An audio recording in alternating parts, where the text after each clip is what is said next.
அனைவருக்கும் வணக்கம். AR King YouTube channel subscribe பண்ணிட்டு பாருங்கள். எவ்வளோ பேர் ஷேர் பண்ண முடியுமோ அவ்வளோ பேர் ஷேர் பண்ணுங்கள். இப்போ நம்ம எதை பற்றி பார்க்க போகிறோம்னா ஏடிஎம்கே. அம்மா எவ்வளோ வளர்ச்சியில் கொண்டு சென்றார்கள் அந்த கட்சியை. நீங்கள் இப்போ அந்த கட்சி எந்த நிலைமைக்கு கொண்டு போய் கொண்டு இருக்கிற எடப்பாடி அவர்கள் உடனடியாக கட்சியின் பொதுக்குழுவை கூட்ட வேண்டும். இதை பற்றி நம்ம ஏஆர் கிங் யூடியூப் சேனலில் பேசியிருக்கோம். இதுக்கு இந்த வீடியோவில் இப்போவும் பேச விரும்ப காரணம் அந்த கட்சி இவ்வளோ மோசமான நிலை சென்று கொண்டு இருக்கிற காரணத்தால் தான். தயவுசெய்து எடப்பாடி அவர்கள் புரிந்து கொண்டு ஓபிஎஸ், சசிகலா, டிடி தினகரன், முன்னாள் நிர்வாகிகளை அனைவரையும் கட்சியில் இணைக்கும் வேலைகளில் ஈடுபடுங்கள். கட்சியை உடைத்தால் மட்டும் நீங்கள் மட்டும் இருந்தால் கட்சி வளராது, வாக்குகளும் பிரிக்க முடியாது. இப்போது நீங்கள் மத்திய அரசில் இருந்து கூட்டணியை விட்டு வெளியேறிவிட்டீர்கள் என்று அறிவித்து இருக்கிறீர்கள்.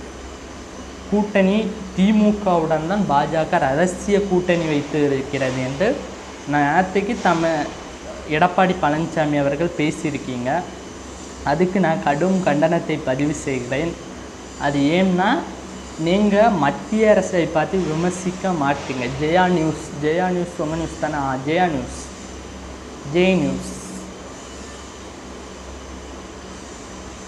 நியூஸ் அது என்னத்துக்கு? ஏன் தமிழ்நாடு அரசுக்கு வட்டப்பேர் வச்சிருக்கீங்க, பொம்மை முதல்வர். நான் கேட்குறேன், நீங்கள் முதலமைச்சராக இருந்தீர்கள் என்றால், நீங்கள் எடப்பாடி பழனிசாமி இருக்கும்போது கலைஞர் நியூஸில் எப்படியா பேசியிருந்தாங்க?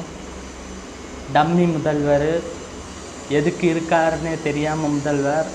காலில் விழுந்து முதலமைச்சர் ஆகுனவர்களுக்கெல்லாம் தமிழ்நாடு முதலமைச்சர் திமுக தலைவர் மு.க. ஸ்டாலினை பற்றி பேச அதிக அறிவுரையே இல்லை. நீங்கள் அதை பற்றி பேச வேண்டுமென்றால் உங்களுக்கு வெக்கம், மானம், சூடு, சொரணை இருந்திருந்தால் நீங்கள் பேசியிருக்கிறீர்களா?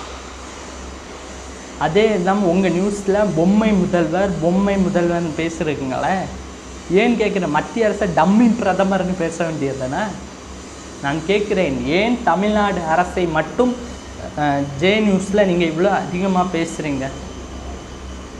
நியூஸ் ஜேயில் என்னத்துக்கு இவ்வளோ அதிகாரம் பேசுகிறீங்கன்னு நான் கேட்குறேன். ஏன் தமிழ்நாட்டில் மத்திய பாஜக அரசை பற்றி பேச விரும்ப டம்மி பிரதமர். நான் பேசலாமா? நீங்கள் பேசலாம்ல? தைரியம் இருந்தால் மத்திய அரசை நீங்கள் இது பண்ணி நிதியை தமிழ்நாடு அரசுக்கு வாங்கி கொடுத்துருக்க வேண்டும். இப்போமே தெரிகிறது பிஜேபியுடன் பி டீம் ஏடிஎம்கே என்று கிளியராக மக்களுக்கு புரிந்து விட்டன. சரியா? அதுவும் இல்லாமல் இப்போது ஏடிஎம்கேயை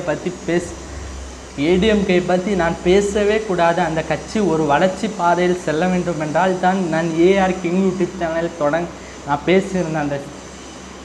அதுக்கு முதல் AR King YouTube channel subscriber அனைவருக்கும் நான் மன்னிப்பு கேட்டுவிடு.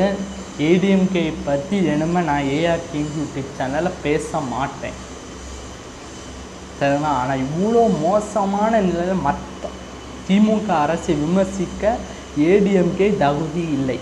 தமிழ்நாட்டில் சட்டம் ஒழுங்கு திமுக ஆட்சியில் சட்டம் ஒழுங்கு சீர்குலைந்து விட்டதுன்னு கேட்குறாங்க. தமிழ்நாட்டில் சட்டம் ஒழுங்கு நீங்கள் 4 ஆண்டுகள் எடப்பாடி அவர்களே பதவியில் இருந்தீர்களே. தூத்துக்குடி துப்பாக்கி சுடு கூட நான் நியூஸை பார்த்து தான் தெரிஞ்சுக்கொண்டேன். அப்படி அசால்ட்டாக நீங்கள் பேசிவிட்டேன். தமிழ்நாடு அரசு அப்படி பேசவில்லையே. உடனே அந்த தொகுதிகளில் என்ன இது நடந்துச்சோ அந்த கொலைக்கு உடனே அதுக்கு நடவடிக்கை எடுக்கிறாங்க. சிறப்பாக இருக்குது. அந்த தொகுதிகளில் இருக்குல்ல. அதுவும் இல்லாமல் நியூஸ் ஜே அவர்களுக்கு அது எடப்பாடியை விட்டு நாங்கள் அடிக்க வேண்டிய வந்துடும். தமிழ்நாட்டில் இருந்துட்டு தமிழ்நாட்டுக்கு துரோகம் செய்யாதீர்கள் என்று எடப்பாடி அவர்களுக்கு கேட்டுக்கொள்ள. டம்மி முதல்வர், டம்மி பிரதமர்னு பேசாங்க. தயவுசெய்து டம்மி பிரதமர்னு பேச. நீங்கள் பிஜேபியுடன் கூட்டணி இல்லை என்றால் டம்மி பிரதமர், டம்மி முதல்வர், டம்மி பேசுங்க. நீ டம்மி முதல்வர் பேசுங்களா? அதே போல் மத்திய பாஜக அரசை பற்றி நீங்கள் பேச வேண்டும், சரிங்களா? மத்திய பாஜக அது வேண்டாம், சரியில்லை.